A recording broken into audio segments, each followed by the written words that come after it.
And these are the final standings in the Moscow Chess Candidates Final 2016.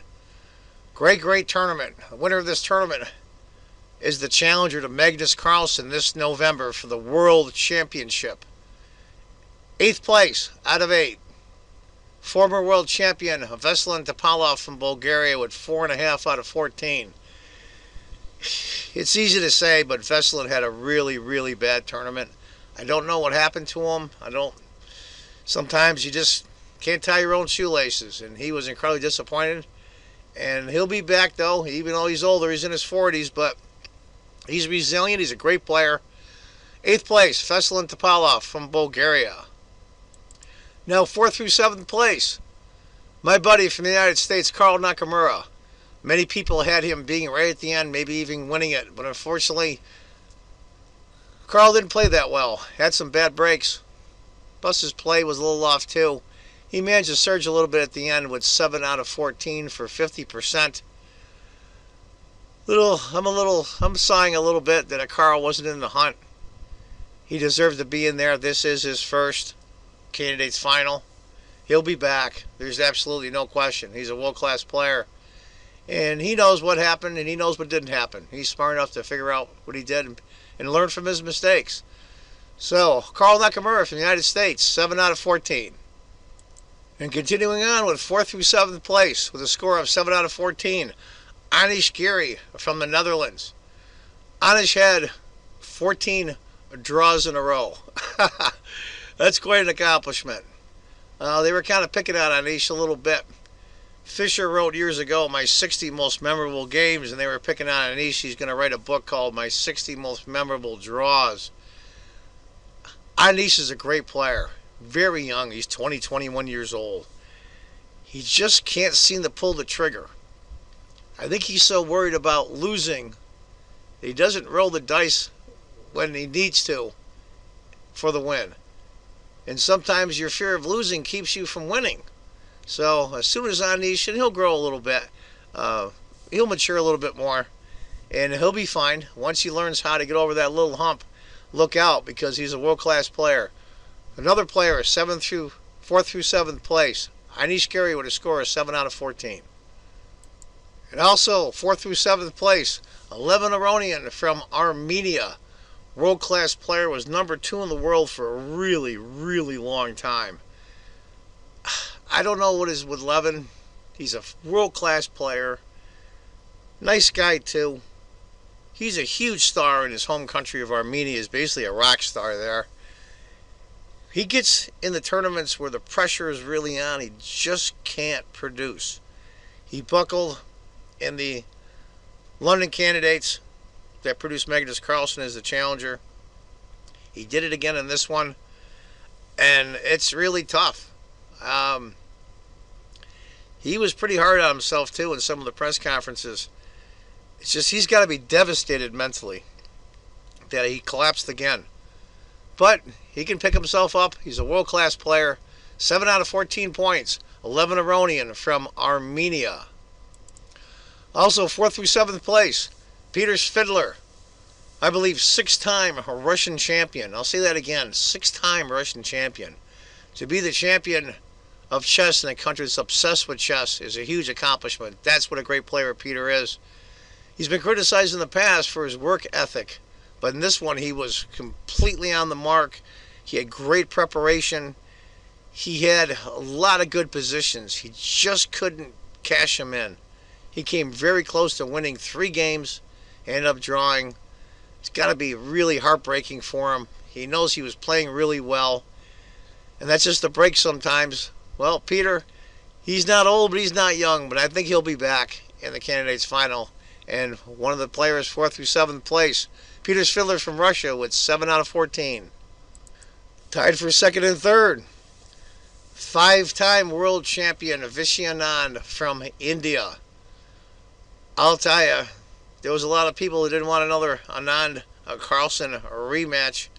But I'll tell you, he played some outstanding chess. His game against Sergei Karyakin. Gary Kasparov, when he phoned in today in chess, called it a positional masterpiece. And Gary, he's a tough guy.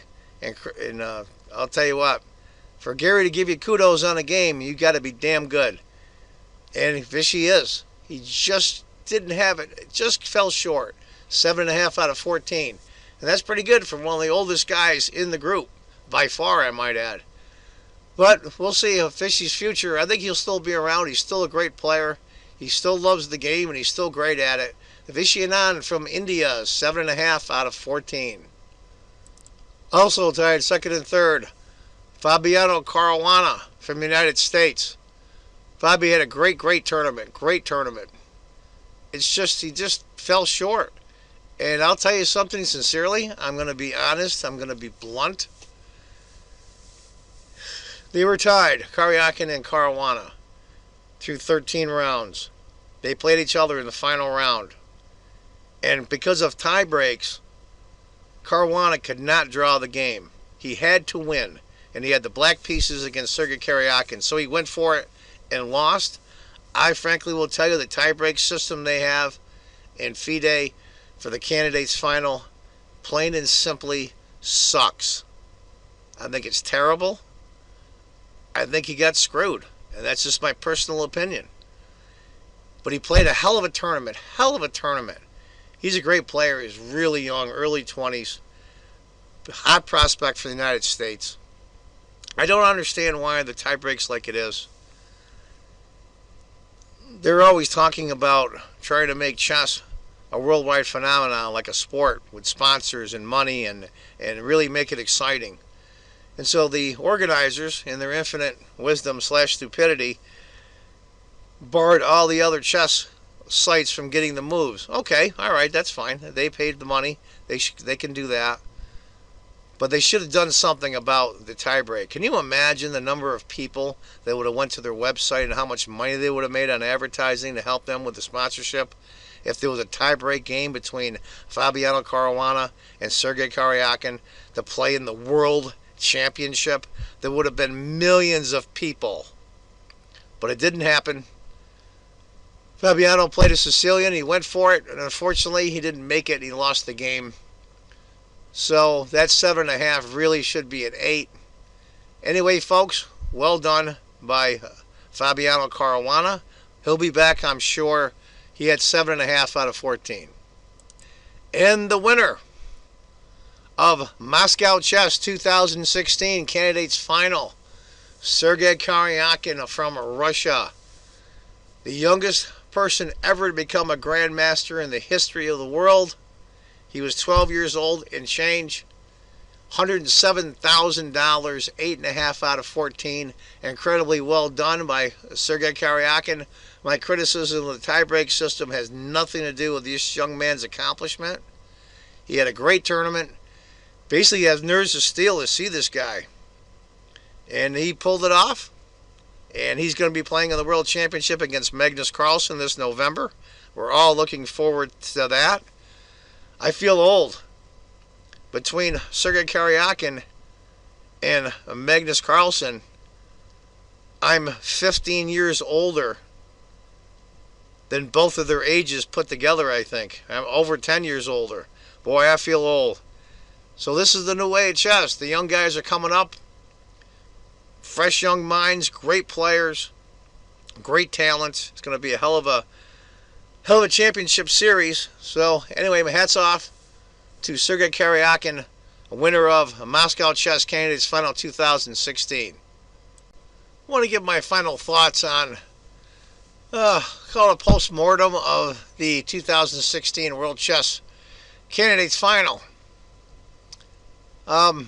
Great players. Great players. I'll start off with that. Even Veselin Topalov, who had a really bad tournament. There was some exciting games. There was some great players. I wasn't really thrilled about the outcome, of course, being an American. I thought for sure that Caruana and or Nakamura would get in. But to take nothing away from Sergei Karyakin, who eventually won. Some heartbreaks for the players. A lot of heartbreaks. But that's the way it goes sometimes, and I've said this before in my chess videos as well as in the people I know, my chess friends. Chess is a cruel game. It's an incredibly exciting one, and it's also a very cruel game. And unlike most sports, it's just you. Maybe tennis players know a little bit about it, or maybe some golfers. It's just you. Any mistakes that are made, there's nobody else to blame. And that's a heavy burden, especially when you mess up and lose a game and have to play the next day. And these guys were playing for the tournament of their lives. The winner not only would get $107,000, but another $500,000 just playing in the World Championship, even if they lost. That's life-altering money, and that's a life-altering experience. Like I said, great players. It looked like a decent venue. Couple of small things. The organizers decided that they would not rebroadcast the games live. You know, Chess Base or Chess 24 or ICC or pick any other chess platform that you wanted to, because they said they owned a copyright. Well, we all know you don't own a copyright to a game, but they were saying that they were not going to broadcast them out and have anybody else show the games live, so to speak. And there was some chess sites, Chess 24 and a couple others, they were getting the moves, of course, because if you go on their website, you can see the moves, and they were going over the games. I think that's proper. I can understand their point of view to a certain extent. I think what they did was they blacked out everything 3 hours after the last game of each round, which I thought was way too much. People are going to get the moves. They're going to go to court. They're going to lose. If they go to court, they're going to lose. And compromise a little bit. Now, I know during the Women's World Championship that just recently ended, they delayed everything 1/2 an hour because of the cheating.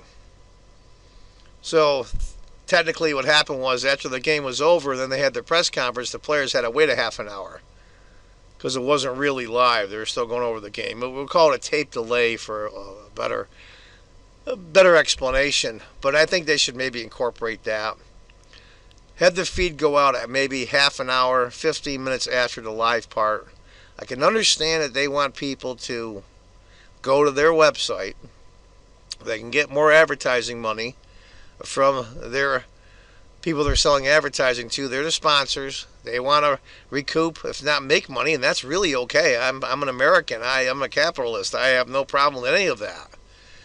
But maybe they should have done it a little bit differently. They didn't really announce the blackout, so to speak, to a couple of days before the tournament started, which I thought was kind of crappy too. Probably didn't want to hear all the howling and screaming. But I still managed to watch it on their website. Now, I do have to say, at the beginning, their website was very shaky at best. Great quality video. When I say quality, I mean visually. Very crisp and clear. Wasn't really keen on some of the commentators. Nothing against the commentators, but I thought a little bit more professionally done.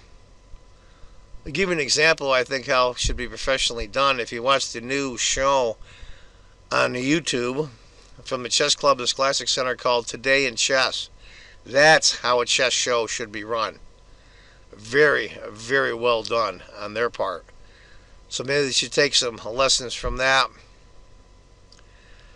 Being I live in the Western Hemisphere in upstate New York in the United States, the time difference in Moscow was pretty maddening, really. It started at like 7, 8 o'clock in the morning here.